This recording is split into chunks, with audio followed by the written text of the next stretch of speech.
Hi, this is Ian. You guys can call me Philip, the team leader of Yoyofriends. And sadly, my last channel, Philip LFA, previously have all the yo-yo videos on there, has been hacked. My entire Gmail got hacked. So this is my new channel. If that channel disappears somehow, I'll re-upload most of the overview and the review of the Yoyofriends video and some other companies video on there. I have a backup on my PC. So carry on.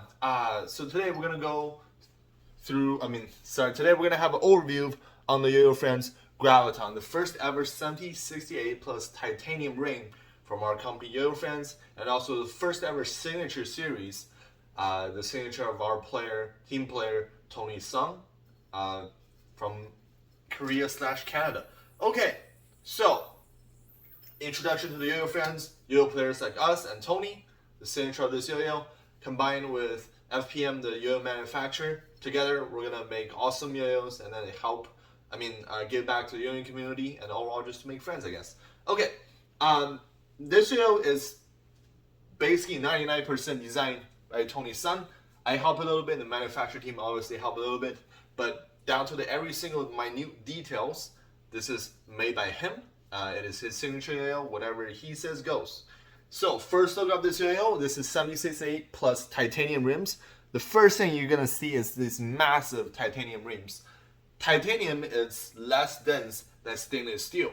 The reason why he picked TI rims over the SS is because he does extreme tricks.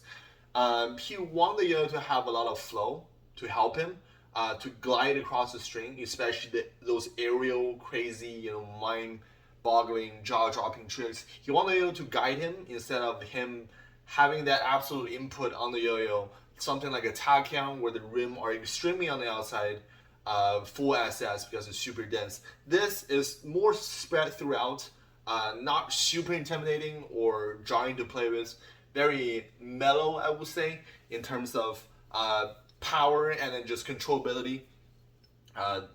That's why he picked 7068 plus TI, and also the axle is 10mm rather than the traditional 7 to 8mm axle, because he wants to have the yo-yo to have more durability.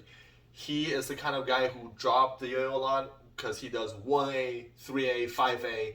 He even does some like 1A to 4A crazy stuff, and he even dabbled in some 2A too. So absolutely insane that. And this guy, he made sure this yo-yo can handle everything he throw at in whatever A he is playing or whatever style he is playing. The diameter of the yo-yo is not too special, mid 55mm ish. The width, it's insane, it's 47mm. But the most important part is the catch zone. He have a philosophy of pure string catch zone, where he calculated like here to here the distance where the string actually catches onto the yo-yo. He want to maximize that, and this is a spec where I don't really have a lot of thought into, but he is, down to every single minute detail, he want to take control over. So he personally made the catch zone and also the string catch zone insanely big, so it's super easy to catch. Those I think are the highlights on this yo-yo when you first look at it. Okay, spec of this yo-yo is here.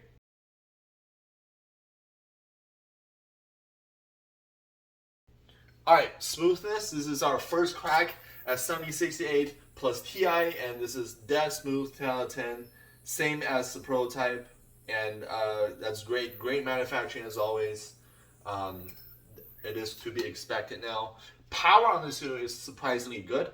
You might think, okay, TI rims is not as dense as SS, but look how massive these TI rims are. Yes, it's not super powerful to the point where you like throw it, it's like jarring, but it's like even more powerful than the Vulture, I would say, because it's still outer rim and it's just massive amount of rim weight in TI, where we counteracted the lack of density with just sheer volume, right? That's the first thing you see, how just massive these rings are. It's comically big. That's the power department. And also Tony does very, very long tricks. You can look up his Instagram. I will link it down below. And he can power through all his tricks with this, so it shouldn't be a problem for any of us. Okay, stability on this yo-yo is surprisingly stable. You might say, okay, the diameter of this is pretty average or even slightly below average, and also this yo-yo is super wide. But like I said, even though with the less density on the TI against SS, it still plays extremely on the outside, and it's just a sheer volume, right? The rim weight is still there. This yo-yo is still very, very stable. It's not like the most stable in the Yoyofriends lineup, but it's pretty much up there, right? It will not change playing even if you push it hard. What it does give you is just full confidence in playing this yo-yo without worrying about this yo-yo doing some wonky stuff. Okay, acceleration of this yo-yo, I think it's pretty good. It's not like our traditional Yoyofriends yo-yo where it's like trying to warp time or something like the Hummingbird and the Tachyon, our fastest yo-yo yet. This is somewhere more of a vulture, I would say, in terms of acceleration. The top speed wise, I would say a little bit faster because this is still like an outer rim compared to the vulture. And since the weight is not super duper on the outside, it's kind of easier to just pick up speed because it's kind of easier for the player to push the yo-yo. Might not have like the super highest top end speed, but it does making controlling the yo-yo and picking up speed very easy. Flow on the yo-yo, this is where it gets interesting because, like I said, the reason why we use TI and he uses TI is to make sure the yo-yo glide across the string, right? Instead of just pure, this is meant for bangers, right? What Tony is best at, his jaw-dropping, high-risk tricks, which I know nothing of because he is just insane. Yeah, so this yo-yo literally glides across the string. It kind of guides the player at a certain speed and at a certain pace, around a medium to medium fast pace. And if you're in that sweet spot, this is like one of the best yo-yo you'll ever play. Yeah, so this is like a perfect blend of player input and the yo-yo guiding the player back, right? Something like a Hummingbird, not a Hummingbird, I would say a Tachyon or Peregrine and Tachyon, those two yo-yos, where whatever the player input is, the yo-yo spit out exactly what it is. It gives you exact feedback. The yo-yo basically is listening to you 100%. This is like the yo-yo working with you, just like the vulture. But this one I think has got that little bit more comp drivenness to it, because this is an outer ring yo-yo, even though it is less dense. But yeah, it's very comparable to the vulture in terms of flow and float. So that is very interesting. Horizontal is awesome. Like I said, it plays very well in a medium to medium high speed. This yo guides you and it has a lot of power stability. But the most thing I found about horizontal that is super great is the catch zone. Tony made sure this yo it's super catchable so he can land all his extreme tricks. And this does translate into horizontals where it's just super easy to catch the yo-yo, right? It's very hard to miss because both the catch zone and the string catch zone is just absolutely insane. It's so wide where the yo-yo the string just goes into the yo-yo. I think that's very great. Bind on this yo-yo is very good.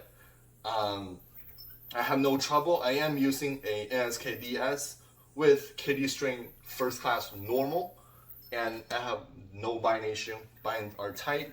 These are Yoyofriends ping pads. They're more grippy. And string recommendation, I would say KD fat, KD normal, KD XL. I think you can get away with Sochi fat, Sochi normal, OT fat, OT normal. Those are really good. Finger grinds. So two of the colorways of this yo-yo are this colorway is like a green bluish, and also the maroon colorway. They are beat blasted, so they can finger grind all day like this, no problem. Huge catch zone, so your finger can stay in between, no problem. The clear one is not beat blasted, is raw, it's clear. So that one might not be the best at finger grinds because it's raw, right? It's not beat blasted, but it looks shiny, so that's cool on that one. Thumb grind is doable. There's the lip here. Bam, do it forever. Really cool. Finger spin. So at first Tony wanted to have a yo-yo where there's a finger spin cup, but that will sacrifice performance because center weight, like the Hummingbird is great, but you have to shift the weight across on the side. That's not exactly in the center, right? Because center you can improve acceleration sometimes, but this time's like if you have a cup in the middle, that means the weight is around, right? So when that happens, it makes you a little bit wonky and kind of reduce performance in some departments. So Tony went against that. Instead, he made these like clever ridge thing, because when you're finger spinning and you're hopping the yo across, your finger is swerving around, right? And so he made these ridges where it's very good for the finger to swerve around. Oh, there we go. See the ridge. So finger spin is actually, oh god, can't bite. So the finger spin is actually above average, rather than just average, because of those ridge. So this is like very clever design from Tony. He literally thought of every single minute details personally and then put it on his computer for us to manufacture. So which is absolutely incredible. Shout out to him. So that's finger spin. So the conclusion on this video, this is actually the most Tony yo-yo I can ever imagine. It is designed by him on his CAD. Yes, we helped, but this is like 99% all him. Down to the every single spec is built for, fun. It is built for extreme tricks. It's super easy to catch because of the width. Its power is super stable and it's super mellow, and it glides through the air. It's not super jarring to play with or super duper trying to warp speed, like the Tachyon, or sometimes a little bit intimidated to be played with like the Peregrine. This is more of a mellow. If you push it, it does what it does, and it gives you full controllability and confidence, and it helps the player to land those tricks as easy as possible. I would say on the ease of play wise, this is by far the easiest yo-yo you can play and land your tricks consistently on a yo-yo. Just the pacing it sets you into and the way it helps you, and just the way how wide and big it is, just helps you land those insane bangers like what Tony does. Once again, I'll link his Instagram down below.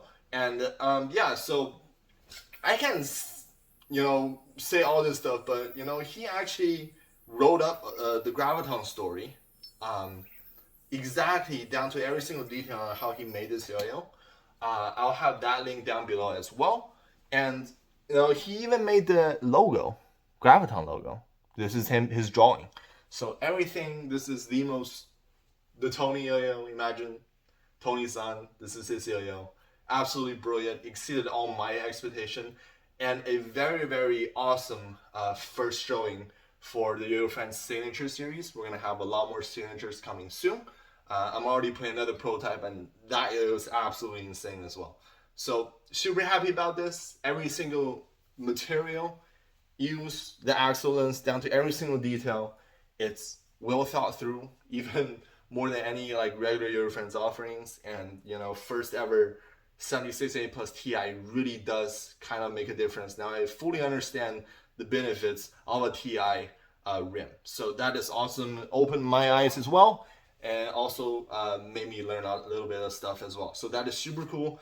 Thank you all for watching. From now on, all the overview and the review will be on this channel now instead of the Philip LFA one, because that one, like I said, is hacked, sadly.